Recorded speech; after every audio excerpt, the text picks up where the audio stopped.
भक्तराज लेखन भैया का आज जन्मदिन है और 53 साल पूरा आज हो जाएगा और कल 54 शुरू हो जाएगा। ये बहुत बड़ी बात है क्योंकि जिस दिन बच्चे का जन्म होता है उसी दिन से गिनती शुरू हो जाती है और 1 साल 2 साल 3 साल 4 साल ऐसे गिनते जाते हैं और ये 53 साल पूरा होना ये बहुत बड़ी बात है क्योंकि मनुष्य जीवन बहुत महान जीवन होता है और जन्मदिन मनाना ना केवल मनुष्य जीवन में ही मनाते हैं। पशु पक्षी कीड़े मकोड़े सब माँ के गर्भ से आना होता है, लेकिन किसका जन्मदिन मानते हैं, कौन याद करते हैं। और मनुष्य के जन्मदिन मनाते हैं, मनुष्य को याद करते हैं। इतने वर्ष हो गए, इतना साल हो गया, ये मनुष्य जीवन की महत्ता है और मनुष्य जीवन की विशेषता है। इसलिए कि मनुष्य जीवन बड़ा सौभाग्यशाली जीवन होता है क्योंकि सभी संत महात्मा ऋषि मुनि मनुष्य जीवन की महत्ता को ही बताते हैं। कहते हैं बड़े भाग मानुष तन पावा, मनुष्य तन प्राप्त करना बड़े सौभाग्य की बात है। क्यों सौभाग्य की बात है? क्योंकि पशु पक्षी का जीवन जो होता है सब पशु कर्म होता है। भोजन छाजन मैथुन भय निद्रा और मोह हर पशु पक्षी के जीवन में होता है। भोजन होता है, छाजन होता है, मैथुन होता है, भय होता है, निद्रा होता है, मोह होता है।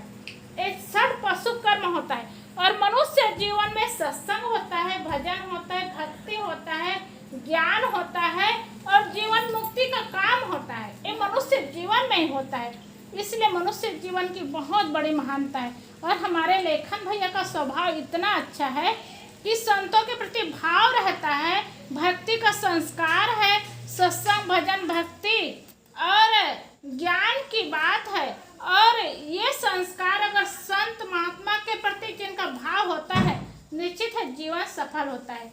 क्योंकि कहते हैं कहावत बात ही नहीं, आज देखने को भी मिलता है क्योंकि बचपना ज्ञान अर्जित करने का समय होता है। एक छोटे से बच्चे ना पढ़ाई के लिए कहेंगे, माता पिता डांटेंगे, मारेंगे कि ठीक से पढ़ो ठीक से पढ़ो। क्यों कहते हैं? क्योंकि बचपना का संस्कार विद्या अर्जन के लिए होता है और जवानी का संस्कार होता है धन अर्जन के लिए। जवानी में जितना धन कमाना है, जितना पैसा कमाना है जवानी में होता है। ये बुढ़ापा में नहीं कर सकते, बचपना में भी नहीं कर सकते, जवानी में ही होता है। और बुढ़ापा का जीवन पुण्य अर्जन का होता है। बुढ़ापा में मेहनत नहीं करते, लेकिन बुढ़ापा अवस्था में पुण्य अर्जित करने का समय होता है और जितना पुण्य अर्जित कर ले जीवन सफल हो जाएगा, जीवन धन्य हो जाएगा। क्योंकि संत महात्मा जो है ना ऋषि मुनि जीवन को 4 भागों में बांटा है।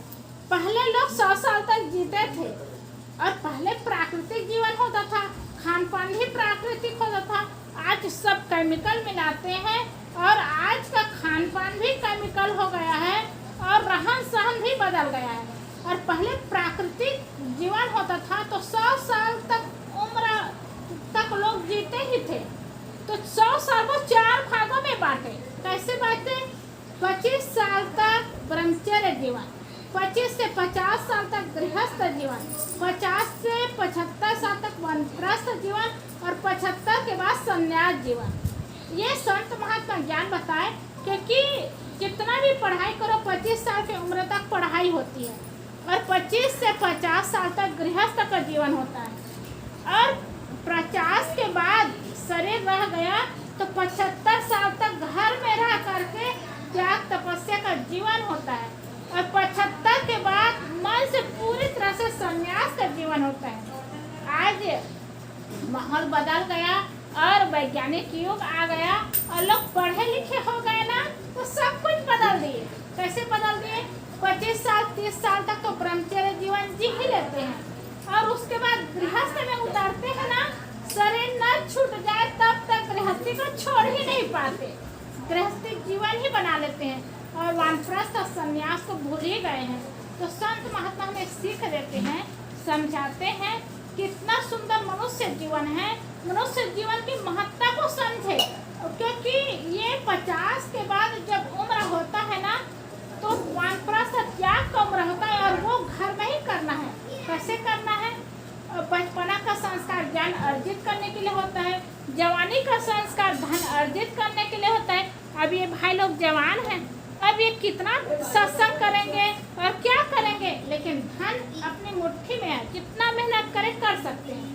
और बुढ़ापा का जीवन धन अर्जित करने के लिए नहीं, पुण्य अर्जित करने के लिए होता है। अब हमारे लेखन भैया जितना पुण्य का काम करे, धर्म करे, भक्ति करे, सत्संग करे, उससे क्या फायदा होगा? अपना मन पवित्र होगा, घर में व्यवहार सुंदर होगा और जीवन सुंदर होगा और परमार्थ बनेगा। और ये शरीर में छूट जाए तो संस्कार बनेगा। तो बहुत फायदा होता है, हमें दिखाई नहीं देता। अभी माता जी पैसा दे करके बंदगी की, ये पैसा निरर्थक नहीं जाएगा। शरीर छूटने के बाद यही संपत्ति, यही पूंजी है। ये इतना बड़ा मकान है, धन है, संपत्ति है, बेटी बेटा है, ये साथ जाने वाला नहीं है। लेकिन जो आज पैसा चढ़ाए ना भैया, पैसा दिए, वही धन है, संपत्ति, संस्कार है, वही साथ में जाता है। साथ में कैसे जाएगा? रुपया नहीं जाता और जेब लेकर के नहीं जाते, बैंक बैलेंस में नहीं जाता, लेकिन कैसे पैसा जाता है? पैसे का संस्कार जाता है। यही संस्कार को लेकर के माता जी भैया जहाँ भी जाएंगे ना, संस्कारित घर में जन्म होगा और अच्छे घर में जन्म होगा, तो वही पैसा, धन, संपत्ति सब कुछ मिलेगा। तो जो संत महात्मा को देते हैं, लेते हैं, तो वो छूटता नहीं है, बेकार नहीं जाता है, वही पूंजी होती है, वही साथ में जाने वाला होता है। इसीलिए कहते हैं कि बुढ़ापा का जीवन धन अर्जित करने का नहीं, पुण्य अर्जित करने का समय होता है। जितना शक्ति हो, समय हो, पुण्य अर्जित करें। और पुण्य अर्जित करने के लिए पशु पक्षी को बताओ, कुछ ज्ञान होगा, कुछ समझदारी होगी। ये पुण्य अर्जित करने का जीवन तो मनुष्य जीवन में ही होता है। बड़े बड़े संत महात्मा हुए, ऋषि महात्मा हुए और ज्ञानी ध्यानी हुए, लेकिन पुण्य अर्जित करके जीवन को सफल बना ले, जीवन को धन्य बना लिए। और ऐसे संत महात्मा हम लोग को सीख देते हैं, ज्ञान देते हैं कि हम लोग भी अपने जीवन को सफल बनाएं, सुंदर बनाएं, सुखमय बनाएं